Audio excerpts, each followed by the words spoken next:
Kagaya nga na sinabi ko kahapon, ang content natin para sa ngayong araw na to, ipapakita ko lang or isi-share ko sa inyo kung saan ako bumibili ng mga materials sa online, at kung gusto nyong mag-start ng printing business, pwede rin kayo ditong bumili. At kung medyo tinatamad-tamad kayo kagaya ko na lahat ng mga product or lahat ng mga materials ko dito, printer, sticker, platter cutter, sa online ko lang talaga siya binili. At ang kagandahan yan sa online, meron kang discount na makukuha. At kung iniisip nyo naman yung mga warranty, same as physical store nyo rin yan binili.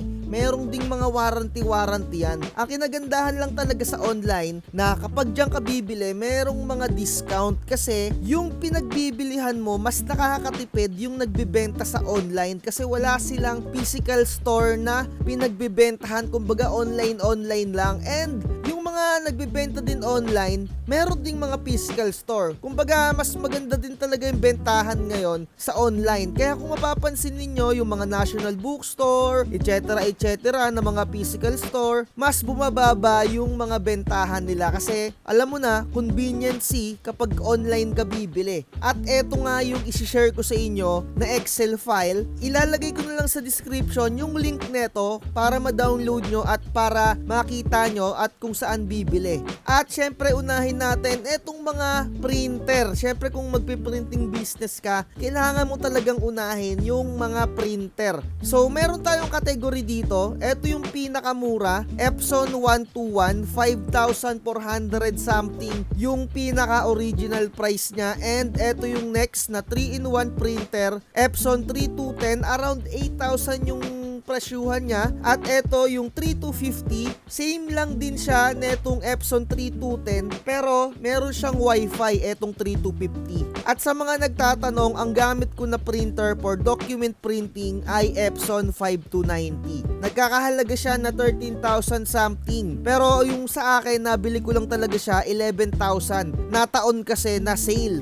Yan talaga yung aantayin ninyo. Kaya December ngayong month na to, ito yung pinakamagandang month para bumili ng mga printer or kung ano-ano pa man. So kung konti pa lang yung budget mo, patsi-patsihin mo. Kumbaga isa-isa yung bilihin mo, wag mong biglain. Kasi baka na-overwhelm ka lang, kumbaga nabibigla ka lang. Mas maganda na pakonti-kunti para hindi masakit yung paglabas mo ng pera, 'di ba? At sa mga nagtatanong din, ang gamit ko na printer para sa sticker printing ay etong Epson 805. Napakaganda niya, although medyo may kamahalan talaga tong printer na to at 6 colors printer siya. Kumbaga, 6 yung ginagamit niya na ink. Medyo may kamahalan talaga. Syempre, magdadagdag ka na lang ng presyo sa mga kinikater mo na services, lalong-lalo na sa mga sticker, 'di ba? Didiskartehan nyo na lang as times goes by, matututunan nyo na yan kung paano mag-pricing.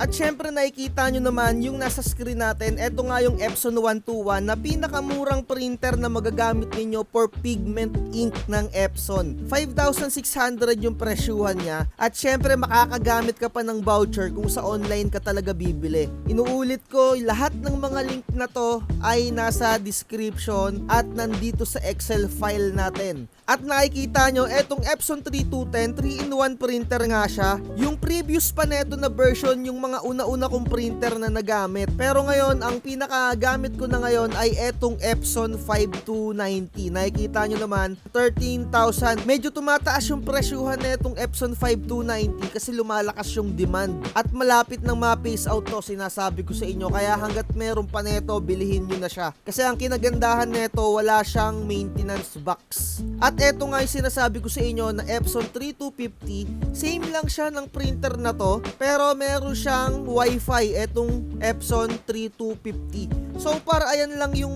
medyo masasabi ko na printer kung medyo nagsisimula kayo, pero kung medyo meron naman kayong budget, bumili na kayo ng workforce printer. So panoorin nyo na lang yung videos ko na nandyan na mga in-upload ko previously tungkol sa workforce printer. At syempre kung medyo natututo ka na or medyo naghahanap na yung mga customer mo, kailangan mo na yan ng mga laminating machine. Syempre makikita nyo dito sa Excel file din yan. Laminating machine at yung mga laminating film na kailangan yung gamitin. Ako mga tropa, ang ginagamit ko lang talagang laminating film ay yung long at etong mga pang ID standard at yung 4R. Kasi etong long mga tropa, halimbawa merong nagpa-laminate sa inyo ng A4, kasyang-kasya na doon, puputulin nyo na lang yung dulo. Parehas lang din siya ng short, puputulin nyo na lang din yung dulo. At para naman sa mga masisipag dyan na gustong makatipid, ay highly suggest na yung mga roll-to-roll ang gamitin ninyo na mga laminating film. At syempre kapag ka nakabili ka na nga netong mga to, etong hina-highlight ko na to, pwede ka nang mag-offer ng ID lamination, calling card, invitation, souvenirs, rep magnet, etc. kapag meron ka na ng ganyang mga item, mga tropa ko. At dito ko nga lang yan binibili sa online. At nakikita nyo naman, di ba? Ito yung sinasabi ko sa inyo na roll to roll. Kung medyo masipag kayo, kung talagang gusto nyong bumenta ng bumenta, or kung gusto nyong malaki yung kitaan, ito yung gamitin ninyo, yung mga roll to roll. Ako kasi ayokong nakahassle. Kumbaga gusto ko ready-made na yung ilalagay ko na film, isasalpak ko na lang yung film, papainitin ko na lang yung laminating machine para irekta-rekta ko na, ayun na lang, 'di ba? Kaya ganito yung ginagawa ko or ginagamit ko. Pero nasa sa inyo kung gusto niyo gamitin tong mga roll to roll. At next naman natin etong for sticker label, car sticker and decals. Kailangan mong gumamit ng mga platter cutter. Ako ang ginagamit kong platter cutter ay Cameo 4. Nasa sa inyo kung gagayahin niyo ako or etong latest na Cameo 5. Ako mga tropa, kaya Cameo 4 yung ginamit ko. Ang kailangan ko lang naman kasi yung tipong 12x12 lang. Pero kung gusto nyo ng mga 24 inches na platter cutter, ay highly suggest na ibang brand yung gamitin ninyo. Nandyan naman yung mga Kui or kung ano pa mang known brands na makikita ninyo dyan. Pero anyway, para sa akin, so far so good. Gamit ko Cameo. Nakakapag-offer ako ng pinaka main product ko, yung sticker, product label, and pang mga vlogging sticker giveaway. Ayan talaga yung lagi kong ginagawa at saka mga decals para sa mga sasakyan, mga ganyan. At syempre, kailangan mo din ng scissor or gunting. Laging merong kang ganyan mga tropa at blade. Napaka-importante niyan na meron ka sa inyong mga printing business. At idadagdag pa natin dito yung metro or yung pang sukat-sukat at saka ruler. Napaka-importante din doon. Ito, ipapakita ko sa inyo. Yung ganito, napaka-importante din na meron kayong ganito kung magi-start kayo ng printing business at alamin nyo din kung paano siya gamitin. Pero kung medyo hindi pa kayo sanay dito, magsimula muna kayo sa mga ruler. Wag na wag nyo kakalimutan nyo, napaka-kailangan nyo nun. Idadagdag ko na lang dito kung saan kayo makakabili ng medyo mura. Mura lang naman yan 30 pesos, 20 pesos, 25. At next natin etong mga manual cutter, napaka-importante din nito. Lalong-lalo na etong mga 1x1, 2x2 at yung mga passport ID size. Kasi hindi mo na kailangan pang maggupit side by side. Ikakat mo na lang siyang rekta. At eto din yung Opicom PVC ID cutter, heavy duty. Ipapakita ko sa inyo yan kung ano yan. At mga tropa, etong presyuhan ng Cameo 5 medyo mataas pa. Pero kung gusto nyo medyo makamura-mura, ang bilihin nyo na muna etong Cameo 4 or mag-try kayo ng mga second hand dyan. Hindi naman importante kung luma or bago, ang importante maayos yung equipment na ginagamit mo. At syempre eto nga yung gunting. Nasa sa inyo kung etong mga brands yung gagamitin ninyo, pero ipinapakita ko lang sa inyo na dapat meron kayong mga ganyan na mga cutter. Eto, napaka-importante nito kung meron kayong mga Sintra board. At eto nga yung sinasabi ko sa inyo na ID cutter. Yung sukat nito, singlaki siya ng ATM. Kumbaga, ito talaga yung standard size ng mga ID. Kailangan meron kayo neto. At ito yung pang ID printing, 1x1, 2x2 at passport. So kung medyo masipag kayo or kung wala pa kayong budget, okay lang naman na kahit wala kayo neto, basta meron kayong kahit anong gunting or cutter na available dyan. Pero kung mas gusto nyo nga na mas mapadali yung alam nyo na yun, pagkikater nyo ng mga produkto, mas maganda talaga na ganito. Napakatagal nyo nang gagamitin to mga tropa, sinasabi ko sa inyo. Baka halos 10 taon, buhay pa sa inyo to mga tropa ko. Talagang mag-i-invest ka lang talaga, diba? At syempre, eto naman yung manual cutter ng circle. Eto usually ginagamit to sa mga button pins. Okay din to kung nagkikater kayo ng mga sticker printing pang mga motovlogger, pero yung size, i-stay mo siya sa 2 inches, 0.25. Pero kagaya nga ng sinabi ko, ito usually ginagamit siya for button pins. Etong puncher, napaka-importante din neto na meron kayo neto para yung mga kantuhan ng mga nilalaminate ninyo ay maging curve. At sa mga calling card, napaka-importante din neto. Tsaka pambutas ng ID, ayan o. Lahat yan mga tropa nandito sa Excel file na to. Inuulit ko, etong Excel file na to ilalagay ko na lang sa description para ma-download ninyo. At eto pa, next natin yung Deli Cutter. Napakaganda nito mga tropa. Eto yan.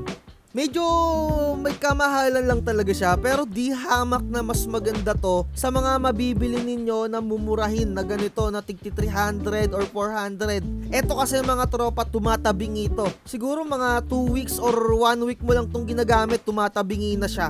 Eto ang kinagandahan nito, straight na straight talaga siyang mag-cut. Ayun lang talaga yung pinagkaiba niya. Although mas mahal to, nakikita nyo naman 1,000 pero minsan nagsisale, nagiging 600 to mga tropa. Medyo plastic nga lang yung item na to or parang hard plastic kung tawagin pero napakaganda niya. At sa pagkakaalam ko yung pinaka blade niya ay napapalitan pa. Halimbawa pumurol na yung blade na yon, pwede mong palitan. Eto naman yung blade na to, nahahasa siya. Yun lang yung kinagandahan din niya. Kumbaga eto yung pinaka unang cutter. Sinaunang panahon pa dito kay Kopong-Kopong na printing business natin.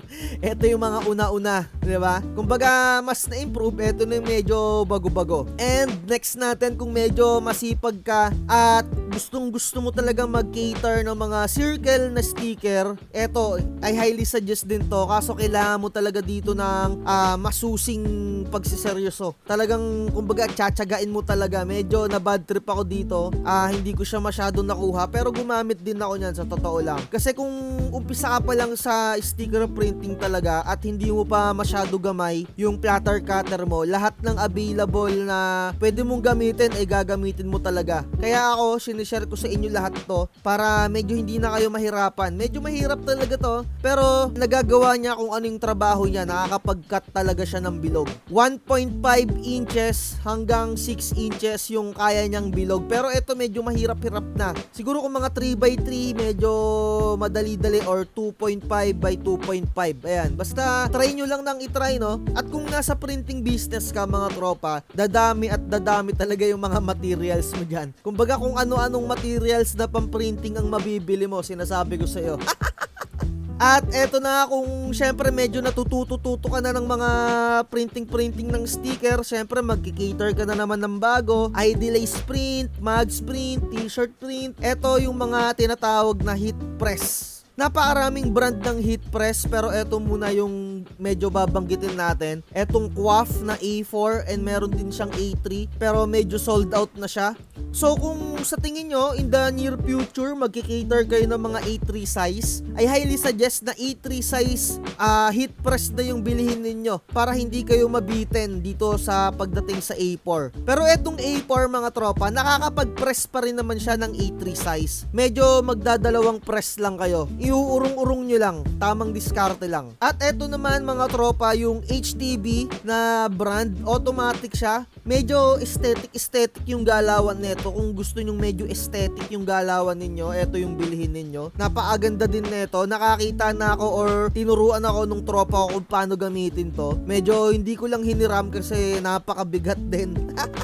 Tinatamad akong buhatin or bitbitin dito sa bahay namin. Pero ayan, 8,999. Minsan nagsisale to hanggang 7,000 mga tropa. Abang-abangan nyo na lang. Eto no, eto napansin ko medyo nagmura siya. Last year kasi nasa 8,000 to. Sa totoo lang. Nagulat ako ngayon, 399 or 499 mo siya mabibili. Ayan o, big sale. 399 kasi makakagamit ka pa ng voucher dito na less 1,000. Dito sa Magpress mga tropa, iba yung kayang i-print neto kung ikukumpara mo siya dito sa Magpress ni Quaff. Eto kasi medyo maigsi yung printan na area niya. Kumbaga hindi niya nasasakop yung medyo pinakadulo pa nung hawakan. Eto nasasakop niya, etong automatic mag press. Pero nasa sa inyo mga tropa kung anong i-avail nyo. Syempre medyo may kamahalan din yon. At eto yung sublimation ink naman na Hansol. Ako personally hindi pa ako nagagamit ng Hansol na sublimation. Kuyi na sublimation pa rin ang nagagamit ko. Pero sa susunod, ang gagamitin ko, itatry ko yung sublimation na Hansol na XTR. Itatry ko yan kasi nakikita ko medyo nagagandahan ako sa output niya. And eto naman yung pinaka-final natin, yung mga consumables, ink, bond paper and sticker, vinyl, etc. Sintra board. Eto yan, nakalagay na dito yan yung possible na maging presyo niya.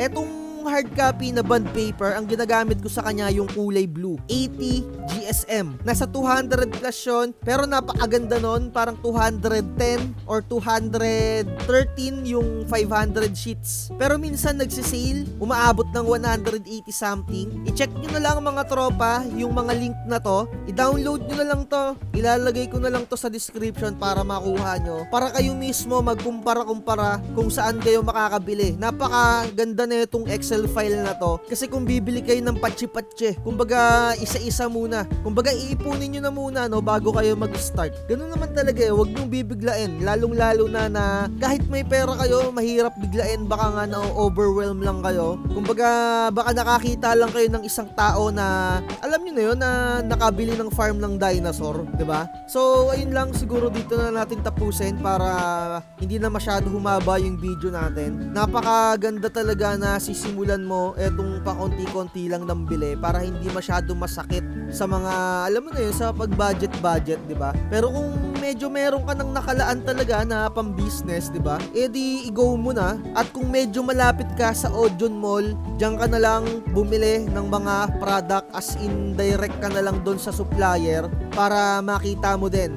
So, ayun lang. Pero iba pa rin kung online, may mga discount kasi talaga na napakalaki. Nasa sa inyo, ayun lang. Like, share, and subscribe. Comment down below mga tropa kung gusto nyo mag-avail ng mga templates natin, i-message nyo ako. Comment down below kung may mga katanungan din kayo. At lagi ko sinasabi, huwag magpapauto. Huwag kang magpapauto, mag-isip ka sa pilian. Sa laro ng buhay, dama ang tampuhan. Di lahat ng nagpa-hype, siguradong totoo, sariling landas.